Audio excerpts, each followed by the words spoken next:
February 10, 2026. 6:47 a.m. Eastern Standard Time. While most retail traders in America were still asleep, while Europe was just settling into its late morning flow, and Asia had already closed its books for the day, silver did something that looked random on the surface but was anything but random underneath. In just 4 minutes, the March silver futures contract dropped from around $82.80 to $81.50. No Federal Reserve announcement. No geopolitical shock. No unexpected inflation print. No mining disruption. Just a sharp, calculated flush lower that wiped out thousands of retail stop-loss orders almost instantly. Now before we go deeper, if you care about protecting your capital and understanding how these markets actually function behind the scenes, take a second and subscribe. These videos take serious research, time, and effort to put together, and the goal here is simple: give you financial survival intelligence, not hype. If you find value in that, support the channel. It genuinely helps. Back to that morning. The day before, February 9th, silver had closed near $83.20, its highest close since the explosive January rally that pushed it from roughly $74 to above $83 in just 3 weeks. Technical indicators looked constructive. The relative strength index had cooled from overbought territory without breaking structure. The MACD still showed bullish momentum divergence. Volume on the way up had been expanding, not shrinking. By traditional chart analysis standards, silver looked like it was consolidating before another leg higher. Then at 6:47 a.m., in a thin liquidity window when U.S. retail participation is minimal and European desks are not yet at peak activity, heavy selling hit the futures market. Not a slow drift lower. Not a reaction to news. A sudden, concentrated push that broke through $82, then $81.80, then sliced directly into the $81.50 zone where stop-loss clusters were sitting. Within minutes, automatic sell orders cascaded. Each triggered stop became a market sell order. Those market orders pushed price lower, triggering the next layer of stops. It was mechanical, clinical, predictable. An investor in California who had bought at $79 during the January rally had placed his protective stop at $81.50, just below a visible support level. He was disciplined. He followed every risk management rule from every trading book. That stop executed perfectly, just as designed. But 48 hours later, silver was back above $83.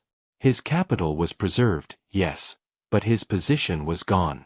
A trader in London who entered at $78 watched price rise to $83, tightened her stop to lock in profit at $81.50, and was forced out in that 4-minute window.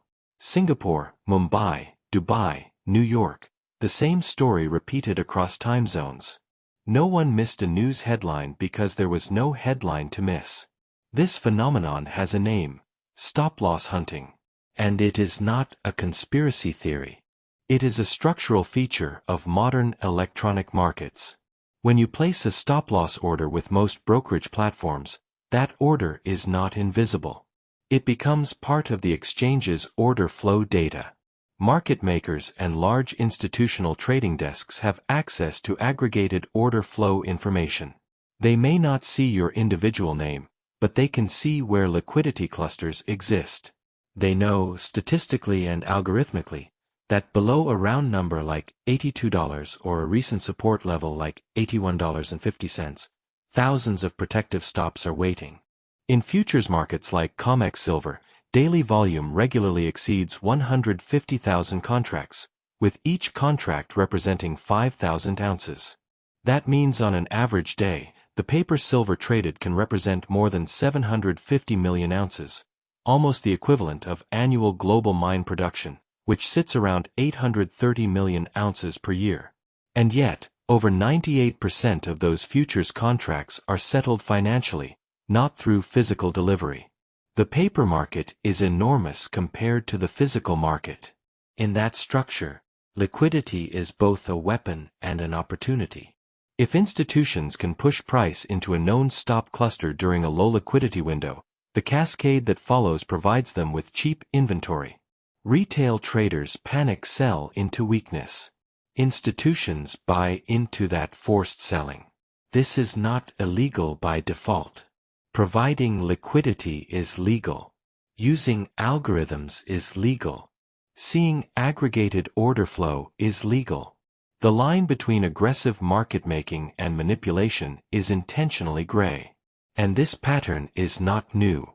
Go back to 2020 and 2021 during the Wall Street Bets silver squeeze attempt. Retail investors coordinated to buy physical silver and shares of the SLV ETF. Silver spiked toward $30 per ounce. Then, during Asian trading hours, heavy futures selling hit the market. Stop-loss cascades followed. Price retreated sharply. Senate hearings were held. Market structure was discussed publicly. But structurally, very little changed. Go back further to the Libor scandal. For years, major global banks manipulated the London interbank offered rate, which influenced trillions of dollars in mortgages, corporate loans, and derivatives. Deutsche Bank paid roughly $2.5 billion in fines. UBS paid around $1.5 billion. Barclays paid $450 million. Large numbers, yes. But when compared to the profits generated over years of rate manipulation, those fines functioned more like operating expenses than existential threats. Several of the same institutions later settled charges related to precious metals price manipulation. Patterns matter. So what made February 10, 2026 significant? Timing. The Federal Reserve's balance sheet, which was under $900 billion before the 2008 financial crisis, now sits near $7.8 trillion. The U.S. M2 money supply has grown by roughly 340% since 2000, while nominal GDP has grown closer to 180% over that same period. More currency units chasing comparatively fewer goods and services. That is arithmetic, not ideology. Silver supply, meanwhile, is constrained. Only about 30% of silver production comes from primary silver mines. The rest is a byproduct of copper, lead, and zinc mining. That means even if silver prices rise sharply, supply does not respond quickly. It depends on base metal mining economics. At the same time, industrial demand is accelerating.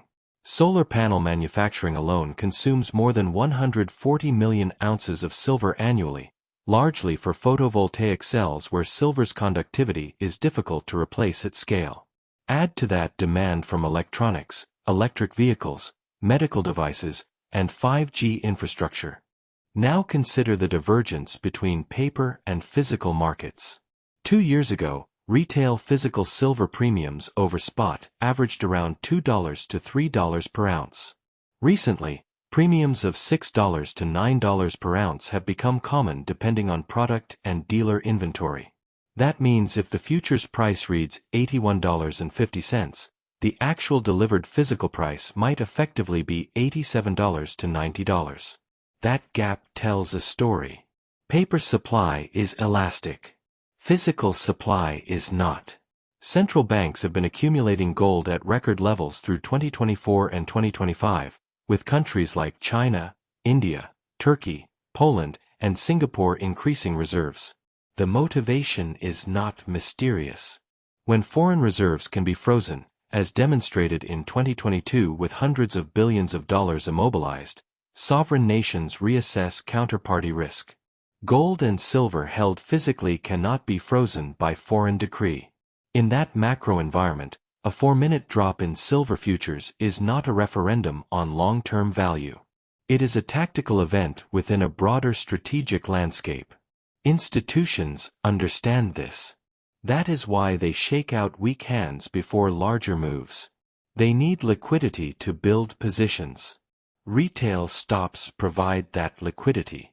So what does a serious investor do? First, rethink traditional stop-loss placement in highly liquid, institutionally dominated markets. Risk management is essential, but blindly placing stops at obvious technical levels can turn protection into vulnerability. Position sizing becomes more important than mechanical exits. If you can only tolerate a 5% portfolio drawdown, adjust position size rather than relying solely on visible stops that cluster at predictable levels. Second, distinguish between trading and strategic allocation. Trading is short-term and reactive. Strategic accumulation is based on multi-year supply-demand and monetary analysis. If you believe that structural money supply expansion, constrained mine production, and rising industrial demand point to higher silver prices over a 3 to 5 year horizon, then a temporary engineered dip is not necessarily a threat. It may be a discounted entry. Third, understand counterparty risk. Futures contracts depend on clearinghouses. ETFs depend on custodians. Mining stocks depend on operational and political stability. Physical metal stored securely removes many layers of financial counterparty exposure. In March 2020, when futures markets experienced dislocations, physical premiums surged even as paper prices whipsawed. In March 2023, during regional banking stress, physical demand spiked again. Fourth, watch institutional behavior, not just institutional commentary. The commitment of traders reports from the CFTC provide weekly insight into large trader positioning. When commercial entities increase net long exposure during price weakness, that is data. Research reports are narratives. Positioning is action. Silver is not a meme asset. It has been used as a store of value and medium of exchange for over 5,000 years. It is both monetary and industrial. It sits at the intersection of green energy expansion, technological infrastructure, and currency debasement concerns. That does not mean price will move in a straight line. It will not. Volatility is guaranteed. But volatility engineered in 4-minute windows does not invalidate multi-year fundamentals. The real trap is psychological. When price drops sharply without explanation, doubt enters. Maybe the rally is over. Maybe the thesis is wrong. Maybe it is safer to exit. That doubt creates distribution. Institutions accumulate into that fear. The cycle repeats because the mechanism works. Understanding that mechanism does not eliminate risk. It does not guarantee profit. But it changes how you interpret events like February 10, 2026 at 6:47 a.m. Instead of seeing a crime scene, you see liquidity being harvested. Instead of seeing proof that silver is weak, you ask who is buying the forced selling. Markets are not designed to be fair. They are designed to clear orders. If you participate without understanding how those orders are clustered, routed, and exploited, you will repeatedly donate capital to participants who do understand. But once you recognize the playbook, build retail enthusiasm, identify stop clusters, trigger cascades during thin liquidity, accumulate at a discount, you stop reacting emotionally to the drop itself. The biggest advantage institutions have is not just capital. It is patience and structure. They can endure volatility because they size positions appropriately and think in cycles, not hours. Retail investors can adopt that discipline. Smaller position sizes. Broader time horizons. Fewer obvious mechanical triggers. Greater focus on fundamentals rather than noise. February 10th was not random. It was not the end of silver. It was a reminder that in markets dominated by algorithms and institutions, mechanics matter as much as macroeconomics. If you understand both, you are no longer an easy target. And in a world of expanding balance sheets, constrained physical supply, and rising industrial demand, that understanding might be the difference between being shaken out at $81.50 and holding through to the levels that follow when paper finally reconciles with physical reality.